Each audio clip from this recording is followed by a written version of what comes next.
দেৰগাঁও নগৰৰ দাঁতি কাষৰৰ ৩৭ নং ৰাষ্ট্ৰীয় ঘাইপথৰ কাষে কাষে বগা বগা ফুল ফুলা ভাং গছৰ দৰে গছবোৰ কোনো সাধাৰণ বন নহয়। এইবোৰ অতি বিষাক্ত পাৰ্থেনিয়াম। বিশেষকৈ নগাঁৱৰ পৰা উজনিলৈ শ শ কিলোমিটাৰ ধৰি ৰাষ্ট্ৰীয় ঘাইপথত এই পাৰ্থেনিয়াম গজিছে। পাৰ্থেনিয়ামে সকলোৰে অগোচৰে আমাৰ বাবে এক ভয়ংকৰ সমস্যা কঢ়িয়াই আনি আছে। অদূৰ ভৱিষ্যতে অসমৰ বহু লোক শ্বাস প্ৰশ্বাসজনিত ৰোগত ভোগাটো প্ৰায় নিশ্চিত। শুনামতে এই গছবিধ কৰ্কট ৰোগৰো বাহক। কিন্তু বিষয়টোত সংশ্লিষ্ট বিভাগীয় কৰ্তৃপক্ষই যিমান গুৰুত্ব দিব লাগিছিল সেয়া মুঠেও চকুত পৰা নাই। চৰকাৰ প্ৰশাসনে এই বিষয়টোত সোনকালে গুৰুত্ব দিয়াটো জনস্বাস্থ্যৰ বাবে মংগলজনক হ'ব।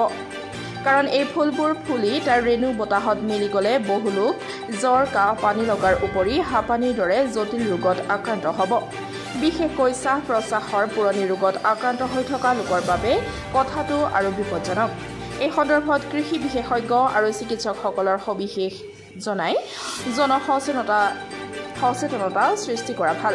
কাৰণ এই সন্দৰ্ভত এতিয়ালৈকে যিখিনি কথা প্ৰকাশ কৰা হৈছে সেয়া ন্যূনতম কথা।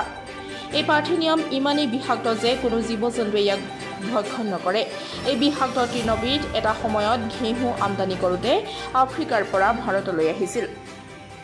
দেখিছে যে দেৰগাঁও চাইলেঞ্চযুক্ত ৰাজপথৰ দুয়োকাষে গঢ়ি উঠিছে পাৰ্থেনিয়াম জাতীয় এইটো এবিধ অতি ভয়ানক গছ, তৃণজাতমূলক গছ। এই গছজোপা আচলতে ভাৰতবৰ্ষৰ নহয়, ভাৰতবৰ্ষৰ বাহিৰৰ পৰা অহা এই গছজোপা। এই গছজোপাৰ ফলত আপোনালোকৰ শৰীৰত হৃদৰোগৰ পৰা আদি কৰি হাঁপানী ৰোগৰ পৰা আদি জ্বৰ চৰ্দি বিভিন্ন ৰোগ হ'ব পাৰে।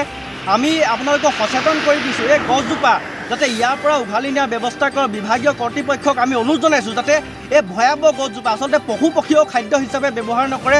পাৰ্থেনিয়াম নামৰ এই গছজোপা আমি বিভাগীয় কৰ্তৃপক্ষক অনুৰোধ জনাইছোঁ যাতে ইয়াৰ গুৰিৰ পৰা উঘালি ইয়াৰ ব্যৱস্থা কৰে। অসমৰ বিভিন্ন চুকত আচলতে বিয়পি পৰিছে এইজোপা বিষাক্ত গছজোপা বিয়পি পৰিছে।